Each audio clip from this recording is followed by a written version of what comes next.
live and what nationality they are have the right to live free of the threat of terror and missile attacks, to live their life in a calm and secure and safe manner in their own homeland and in their own homes. We Hungarians have always supported international efforts against terrorism, and we regard it unacceptable that a terrorist organization should make the life of an entire region miserable.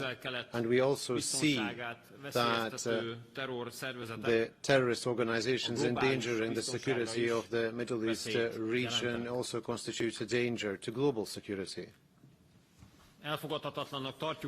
We regard it as unacceptable that certain entities try to relativize the terrorist organizations terrorizing the Middle East and also their actions. This type of behavior, this relativism, often appears when in the European Union we have a debate on the Middle East. In Western Europe, undoubtedly, there is a strong, perhaps a notion against Israel that is getting stronger in political life. We regard that as completely unacceptable. And this anti-Israeli intention, how is that visible in Western Europe? For instance, in the fact that the terrorists of Hamas should only be sanctioned, according to those in Western Europe, if sanctions are put on Israeli settlers. Putting any prerequisite on sanctioning terrorists is unacceptable to us. The terrorist organization called Hamas still holds hostages in captivity, including a Hungarian citizen, and I do believe that it is the obligation of the international community to call upon Hamas to let free all the hostages immediately, including the Hungarian citizen, and until that happens, they should be given every provision needed, food and health care, which should be their first and foremost obligation. But these hostages must be set free as soon as possible, without any conditions and delay. And finally, I would like to share with you that we are a country with 1,000-year Christian stateliness, and therefore we always pay highlighted attention to the situation of the Christian communities in the regions in the world where these Christian communities have suffered persecution or are suffering from difficulties. Within the Hungary Helps program, we also provide a lot of support to the Christian communities in the Middle East. The Minister and I have discussed the importance of the protection of the Christian communities in the Middle East, and I welcomed the fact that for the Israeli government this is a very important priority and notion. So in the upcoming period, one of the important elements of Hungarian-Israeli cooperation will be the protection of Christian communities in the Middle Eastern region. Distinguished Mr. Minister, my dear friend, I thank you very much for visiting us amidst these very difficult times when Israel and Israeli people suffered yet another terrorist attack during the course of today, and that yet you still visited Hungary, and we ensure the Israeli people of our feelings in relation to the attack today as well. Thank you very much. And now may I cordially invite His Excellency Mr. Gideon Saar to deliver his address. Morning. Immediately after landing in Budapest, I received terrible news from our country. This morning there was a horrific terror attack in our capital, Jerusalem. 2 Palestinian terrorists murdered Jews on buses at the Ramot junction in the entrance to Jerusalem. So far, 6 Israelis have been killed. There are many, many injured including pregnant women. We pray for them. We are in a war with radical Islamist terrorism. Europe and the international community, every country must now make a clear choice. Are they on Israel's side or are they on the side of the jihadists? We know Hungary is on our side. We completely reject the current attempts to force Israel to accept a Palestinian terror state in the heart of our tiny land. It will not happen. Those terrorists came this morning. The establishment of such a terror state would have one goal only: the elimination of the State of Israel. It must be made clear: the Palestinian Authority has never disconnected from its support for terror. It rewards and encourages terror with its pay-for-slave policy for terrorists and their families. As much as the crime is more severe, they are paying more. It continues its incitement against Israel and Jews in schools, textbooks, mosques and their media. Based on its actions, the PA does not deserve a state. US Secretary Rubio recently made it clear: the PA and PLO are not meeting their most basic obligations from the Oslo Accords over 30 years ago. There can be no reliable peace process without disconnecting from the ethos of terror. The initiative led by France disconnects the issue of statehood, one of the final status issues, from peace, and that's a grave mistake. It's an attempt to unilaterally grant the Palestinians a state without a historical compromise, without them meeting and fulfilling the obligations they already made in the midterm agreements. By doing so, it harms the chances to achieve peace in the future. French initiative harms regional stability. It rewards Hamas for October 7th massacre, and Hamas said it openly. It serves as an incentive for Hamas to prolong the war. It will only destabilize the region. It will push us towards steps two. This morning's terror attack was a dark reminder of the danger we are facing. I urge the responsible leaders around the world who recognize the clear danger in a terror state, now is the time to speak out and make your voice heard. The war in Gaza, my friend, can end tomorrow. President Trump said it clearly yesterday. Israel said yes to his proposal. We are ready to accept a full deal that would end the war based on the cabinet decision. Two things must happen. One, the return of our hostages. We still have 48 hostages kidnapped from their homes on October 7th, being held in Gaza today. Second thing, Hamas must lay down its arms. The second condition is not only critical for Israel, it guarantees the future of Gaza and the Palestinians themselves, a different future, released from the oppressive and terrorist regime of Hamas. But there are European leaders that call on us to end the war now, practically unconditionally. Yet, at the same time, they support our position regarding the conditions to end the war, that Hamas must disarm and not play a role in the future of Gaza. And so I ask, how do these European leaders propose to resolve this contradiction? By politely asking Hamas to leave? I have not heard one practical suggestion from them. Just yesterday, Hamas again fired rockets at the communities near Gaza. It must be understood. Hamas specifically and jihadist terrorists in general are not just Israel's problem. They are a problem for the Palestinians too. And they are a problem for regional stability. They caused a regional war already during the last 2 years.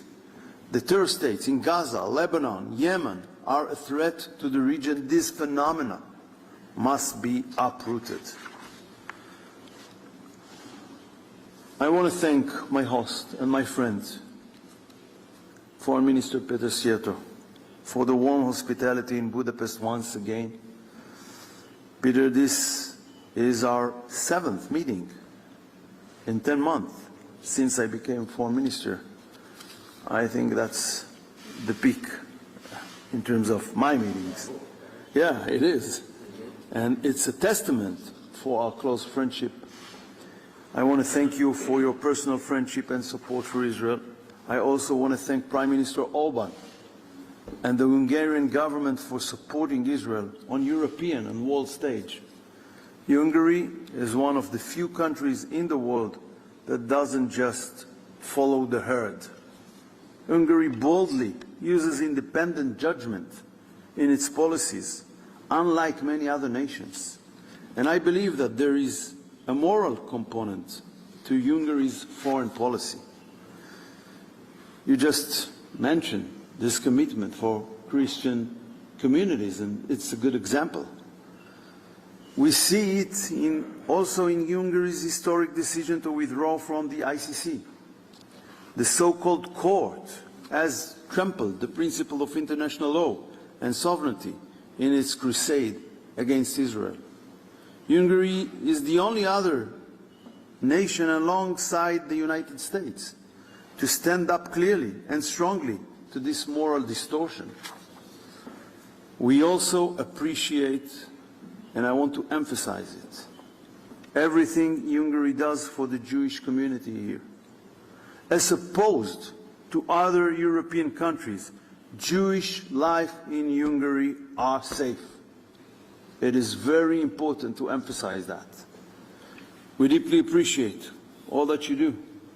We believe that friendship will be strength. We will do our utmost to do so. Thank you.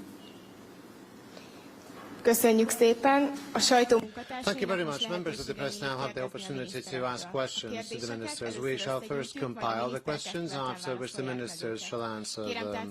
Please, I would kindly ask the journalist colleagues to ask all their questions at this point. The floor is yours. Good morning. I'm Felix Sarner from Hír TV. My question goes to both foreign ministers. My first question, at least. The Israeli defense minister sent a final warning to Hamas to lay down their arms. Donald Trump did the same on Sunday, and we have already heard that Trump had mentioned or stated that Hamas should... Sorry, I'm trying to collect my thoughts. So Donald Trump said on Sunday that this is the final warning to Hamas and that they should accept the conditions for closing the war. And he also added that Israel has already accepted this notion, whereas we see that European countries are increasingly trying to admit that Palestine be a sovereign country, and the government in Madrid would like to see an arms embargo against Israel. What is your take on this? This question goes to both countries. My second question goes to Minister Szijjarto.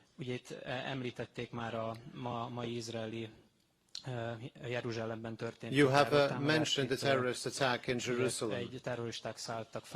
Terrorists entered the bus and they fired on the individuals. There 6 individuals died. There were multiple injuries. Do we know of any Hungarian casualties? That's my second question. And the third question also goes to Foreign Minister Szijjarto. This afternoon, on an extraordinary meeting in the French National Assembly, they will be voting counting on the French Prime Minister, and if it fails, then Emmanuel Macron, President Macron, has to find a new head of government. At the same time, the French economy is deteriorating. What is your evaluation, Mr. Minister, that the politicians of the National Front are becoming isolated increasingly, whereas they are increasing their popularity? I'm András Kristovák from ATV, and I have a question to both ministers first. So what is your take on the relationship between Israel and the European Union in light of the announcement of the Spanish minister when he talks about killings in Gaza? You, Mr. Foreign Minister, warned that France, the United Kingdom and other countries might force Israel to undertake unilateral decisions. What did you mean by that? And I have another question to the Hungarian minister. The relationship of Ukraine and Hungary is at rock bottom. How do you think we can come out of this vicious circle? I am Martin Krasek, Bloomberg News.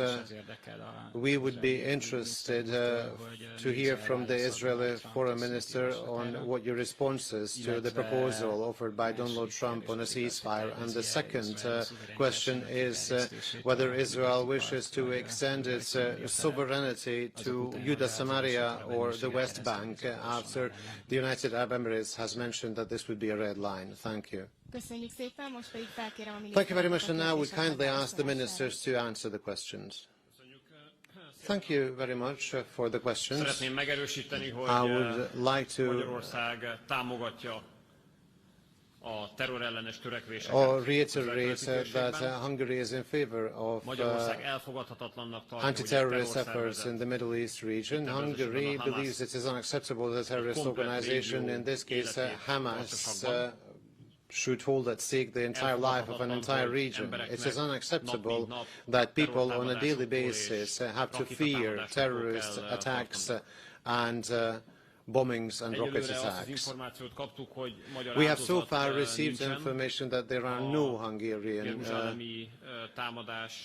casualties in the Jerusalem terrorist attack. Naturally, our embassy in Jerusalem is in constant contact with the police force in Israel, and if we receive any opposing information to that, we shall inform you. As for the relationship between the European Union and Israel,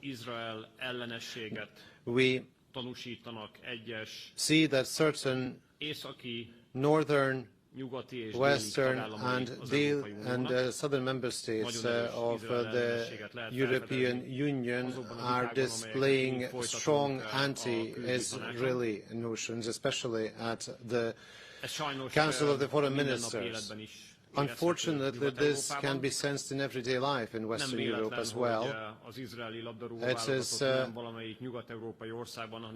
no coincidence that Israel plays the Israeli national football team plays its home games in Hungary and not some other European country. It is no coincidence that the cup matches of Israel are played here in Hungary and not in a different Western European country.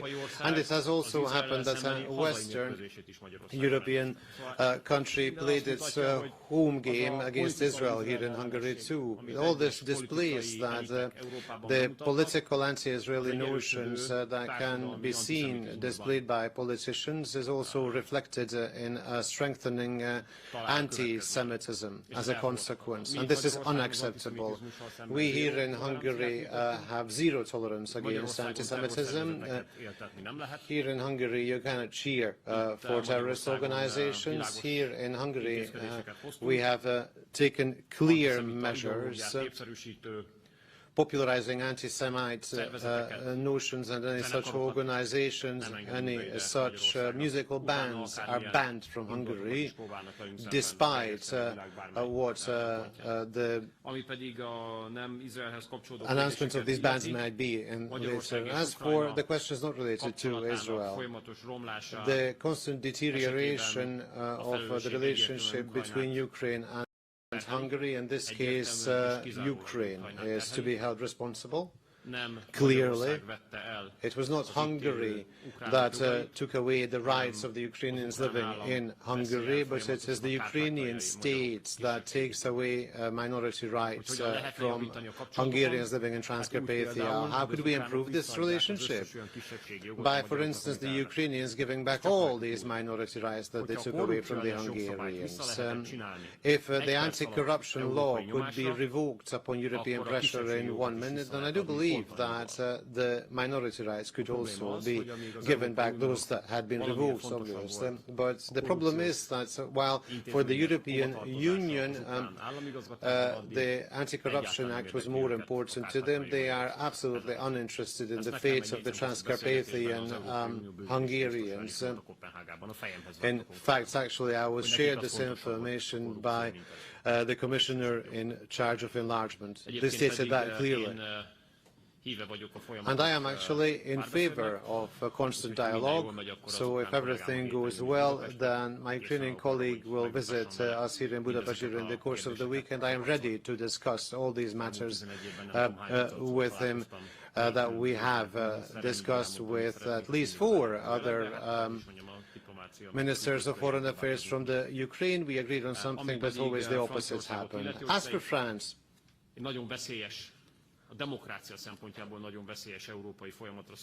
I would like to draw your attention to a dangerous phenomenon, dangerous from the aspect of democracy. In Europe, there's a strive to do away with patriotic politicians. Occasionally, even by physical means, there was an attempt against the life of the Prime Minister of Slovakia. The former Prime Minister of the Czech Republic was beaten up in Serbia. There are externally organized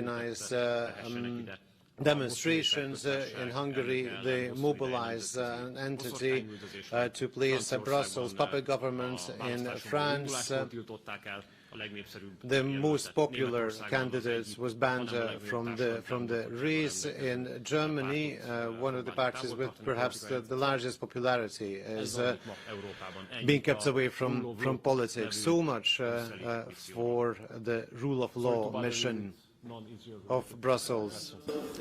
Oh, great. Okay. Then it makes sense to come, right? Thank you, Minister. I will answer all the points. First of all, Palestinian state. To be frank, we tried it. We tried it in Gaza, for example. We totally withdrew from Gaza Strip 20 years ago on 2005. We dismantled all our communities.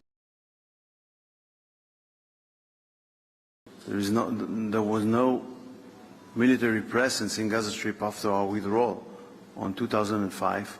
We even dismantled the graves from the cemeteries.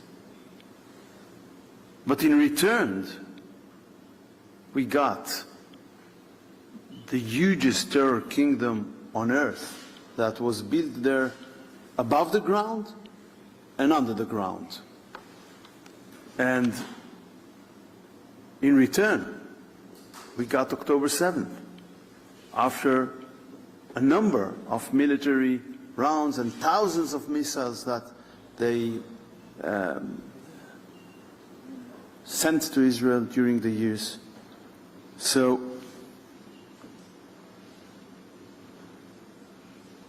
France and Spain, they are huge countries. Sometimes I feel, when I hear on their internal problems, that it's easier for them to deal with our problems. Because my impression is that President Macron has huge problems in France. But this is his thing. What I'm saying, if they are so enthusiastic to establish a Palestinian state, they have huge territories, Spain and France. If they are so enthusiastic to do that, they can do that in their own territory. We will not risk Israel in and indefensible borders. The distance between the that went this morning from their houses in the Palestinian Authority territories to Jerusalem to attack Israeli citizens on the bus is a few miles, not more than a few miles. And we learned after the Oslo agreements and after the withdrawal from Gaza Strip that every territory we are leaving this vacuum is immediately terror organizations are taking over there. So we will not repeat the mistakes of the past. With regard to Spain, first of all, it's amazing the fact that Spanish current leaders ignores what they had done during their history to the Jewish people.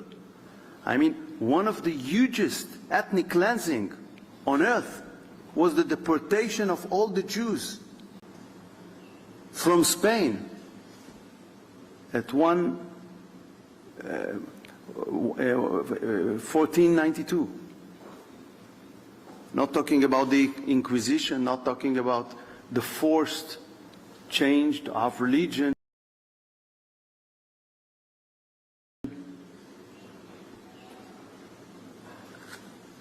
So to hear the Prime Minister of Spain preaching to us about the killing in Gaza, I didn't hear anything from him after the terror attack this morning, somehow.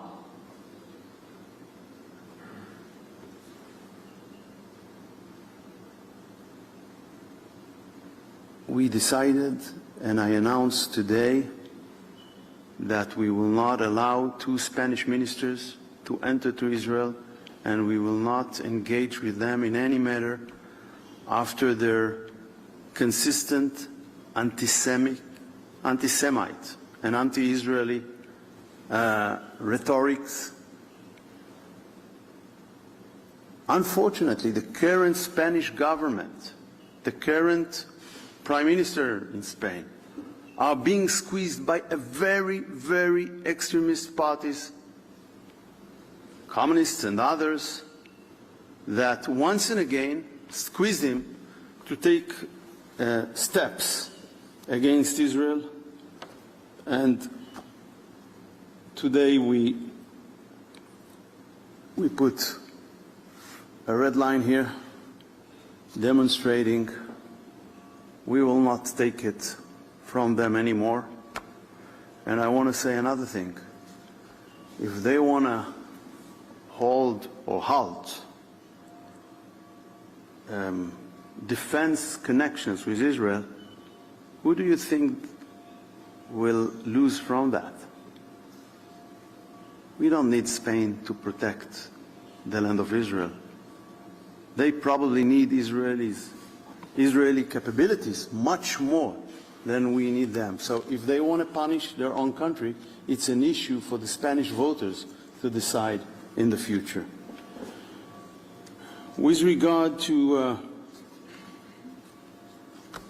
I was asked about steps, I was asked about a possible sovereignty. So the thing is, first of all, we will not allow the Palestinian Authority, with the aid of foreign countries, to dictate or to determine the final status of disputed territories between us and the Palestinians. It's an illusion to think that the future of Judea and Samaria, the cradle of the Jewish people, will be determined in Paris, in Madrid, or in Brussels. It will be determined only in Jerusalem. With regard to sovereignty, we don't have decisions yet. It is a thing, first of all, to discussion and decisions of the Israeli governments. With regard to President Trump's offer to end the war, President Trump himself said we answered positively. We are interested in finish this war according to the conditions the Security Cabinet had put, and those conditions, at least on the face of it, is accepted by the international community. So here we are. I hope this attempt of the American administration will be successful. Köszönjük szépen, ezzel mai esemény. Thank you very much. This concludes today's event. I would like to thank our guests and representatives of the press for their kind attention. I would kindly ask you to wait patiently until the delegation leaves the room. Goodbye.